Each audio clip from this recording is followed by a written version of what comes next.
Welcome to the Madison podcast. My name is Ben Lavender, aka New York's favorite British mortgage broker. Thank you for joining us today, all 2 million viewers that we have. So today we have another very special guest. I'm going to try and not butcher your last name, Maria Ottomanelli. Perfect. My favorite type of pasta dish. We've joked about that before.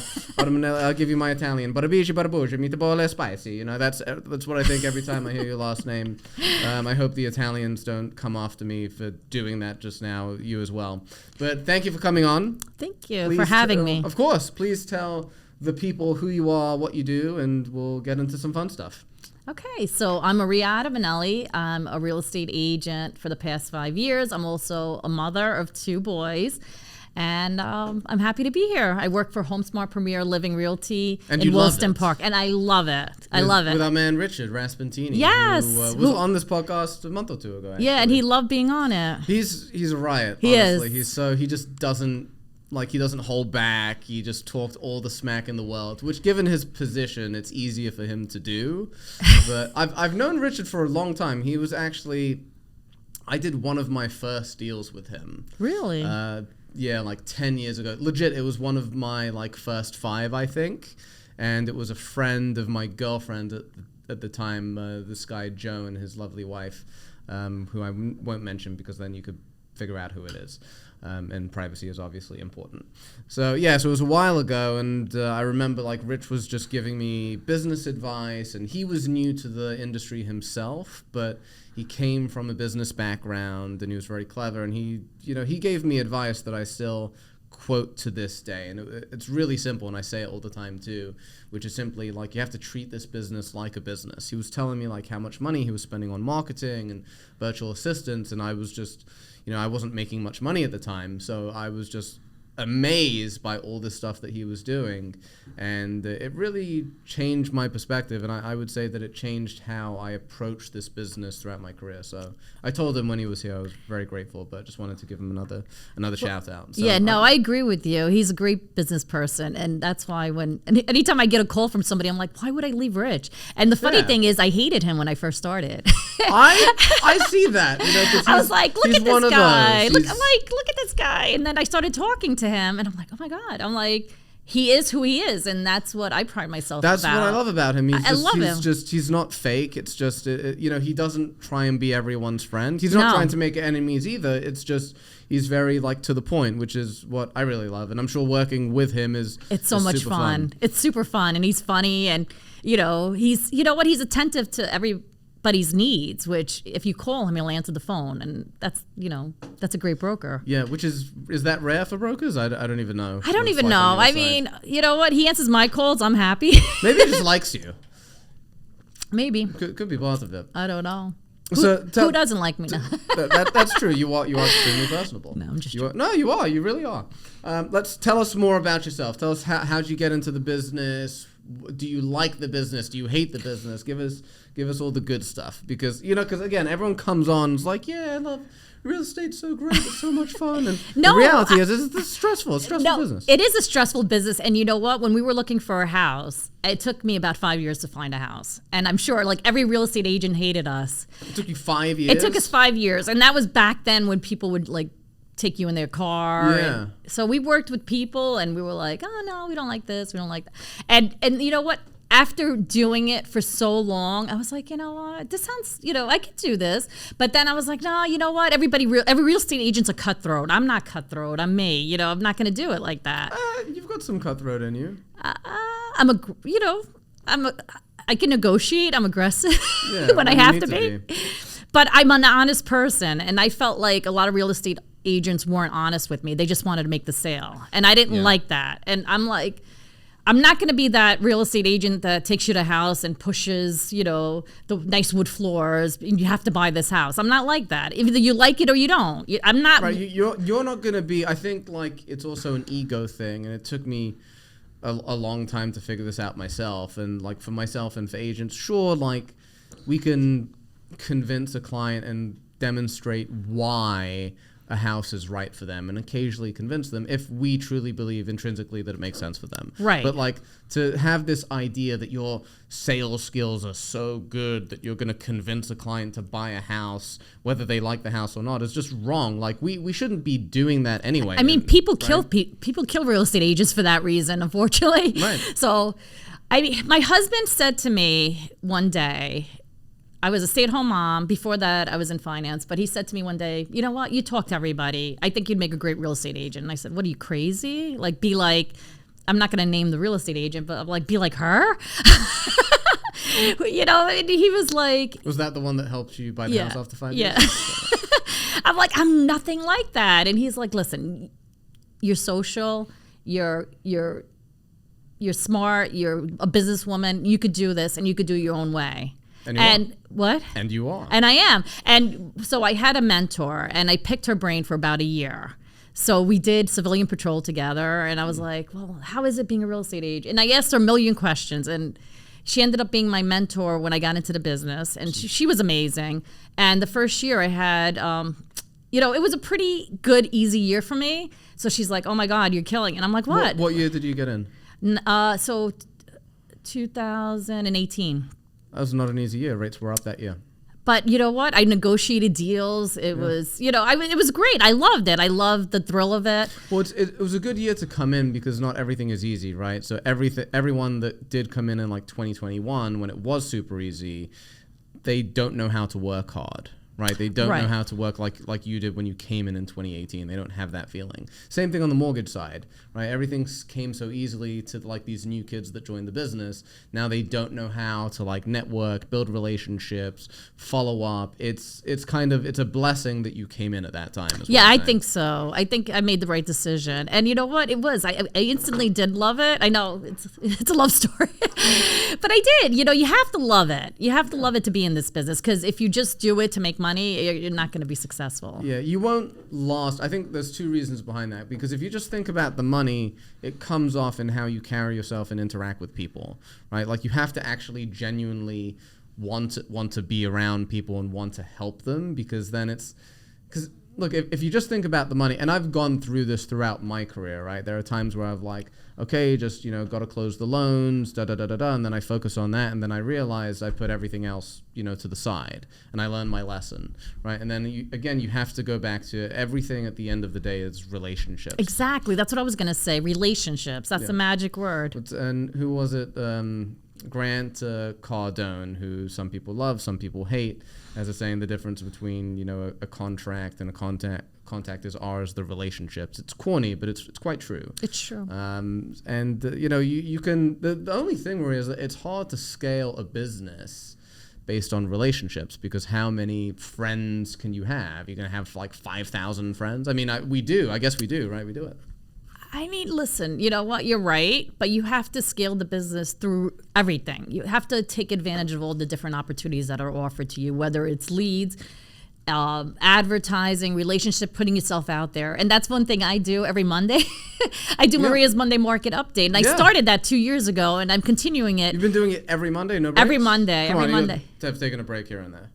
Rarely. Yeah. And if I do, I say to be continued next week. I'm on vacation or whatever. Yeah. But that's the thing. So people that I don't know have been coming up to me, and you feel like a superstar. You're like, oh my God, you're Maria.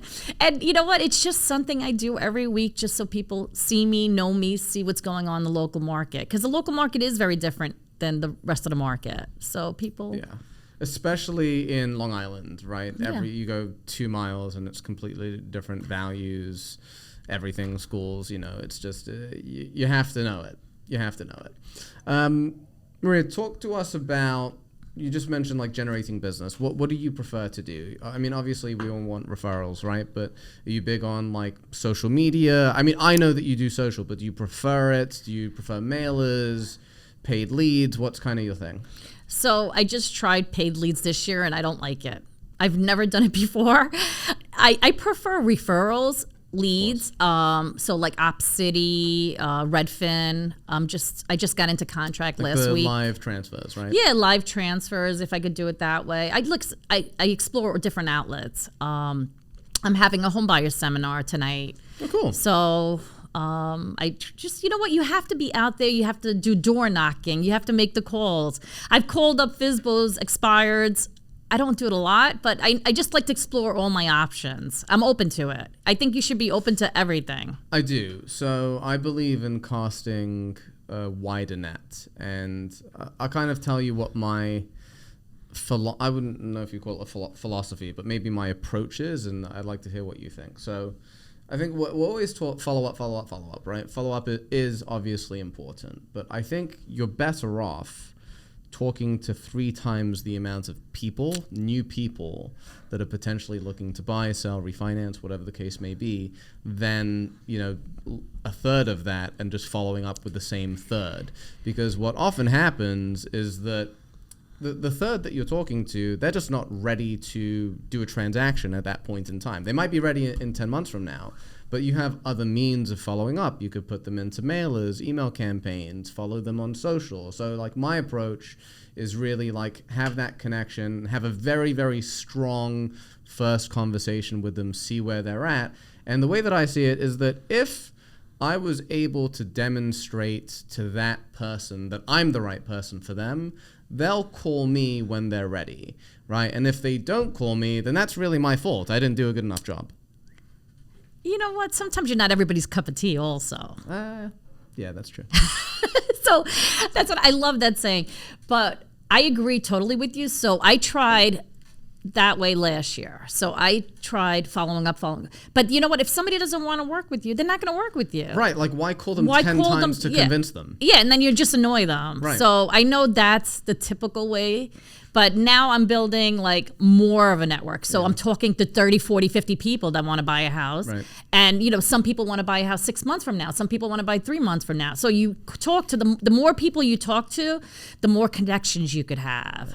And if, you know what, you hit it off, or if, you know, everybody's going at a different pace. So then you could work with the people that want to buy it now because their house is being sold, or 6 months from now, or if they tell you I'm not in a hurry, you're going to work with that one person that's not in a hurry and hope they have a deal.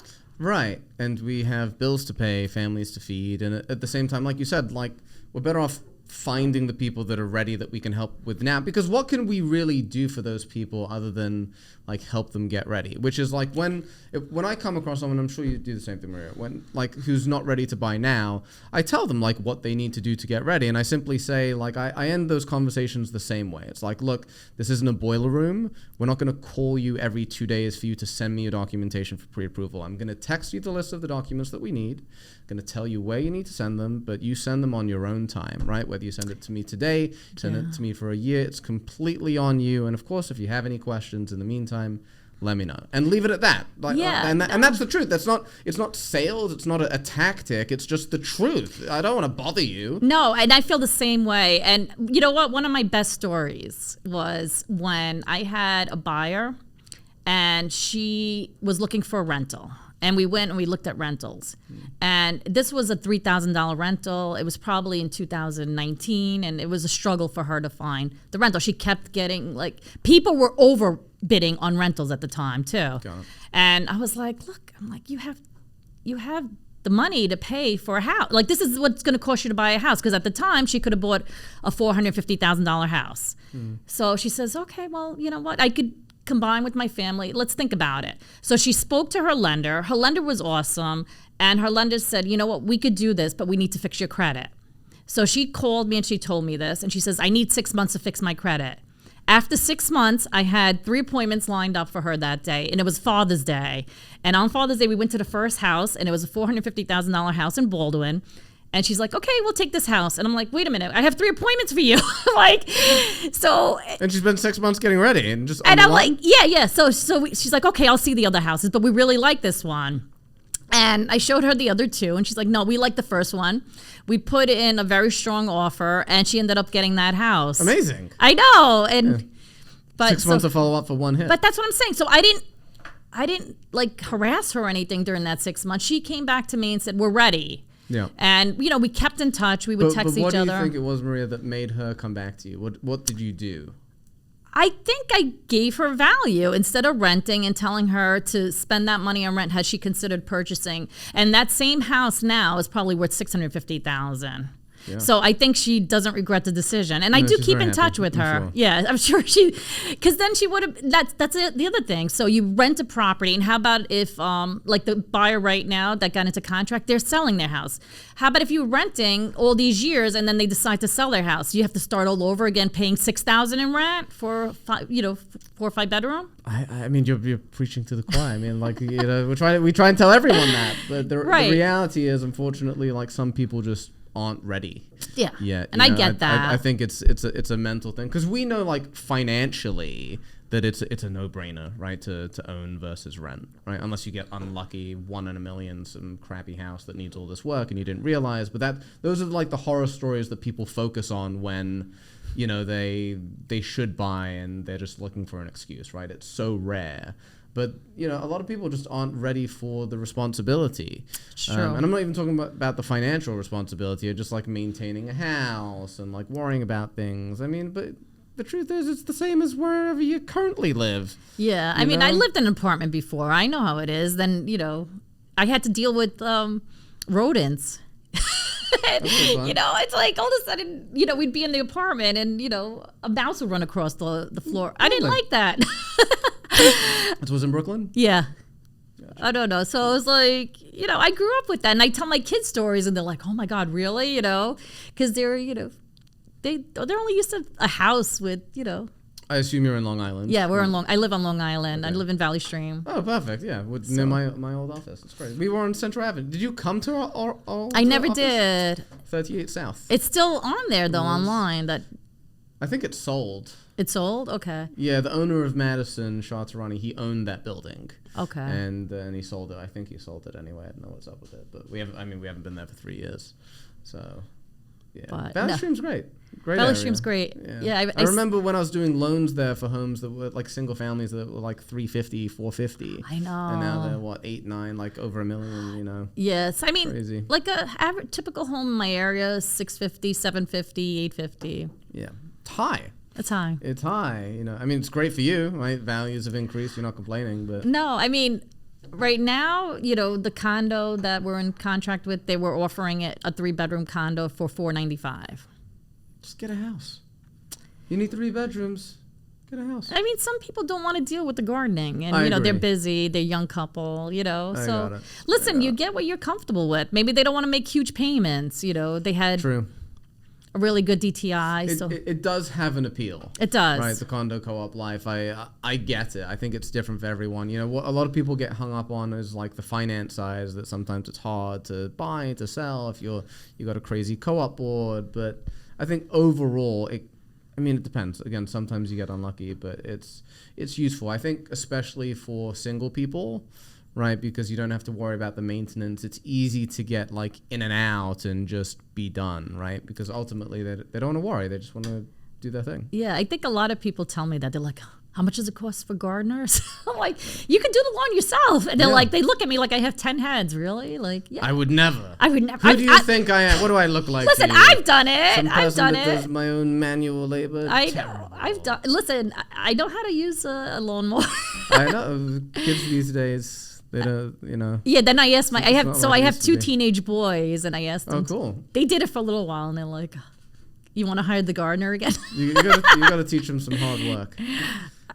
You know what? It's different. I think, I had immigrant parents, and I think the first generation is very different than the second generation. Like every generation wants to do better, and show them more. And, you want to show them, you want to surround them with what they could have, like you feel like every generation should do better.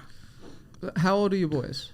So I have a 16-year-old and a 19-year-old. Okay, so they're old. So, but are they working, jobs? So my 19-year-old has a job and he's going to school. Awesome. So he's not a bum. No. He works hard. Yeah. In fact, his car broke down yesterday. I was just telling Tyler that, his car broke down and he got lucky in a way because it broke down while he got to school and he had to, call AAA. He did everything pretty much by himself. We just wouldn't pick them up. Yeah. Yeah. I mean, I have friends my age in their 30s who can't even do that. It's quite sad. No, but that's why like it was important to teach independence. Yeah. Because, I just feel like they should be independent.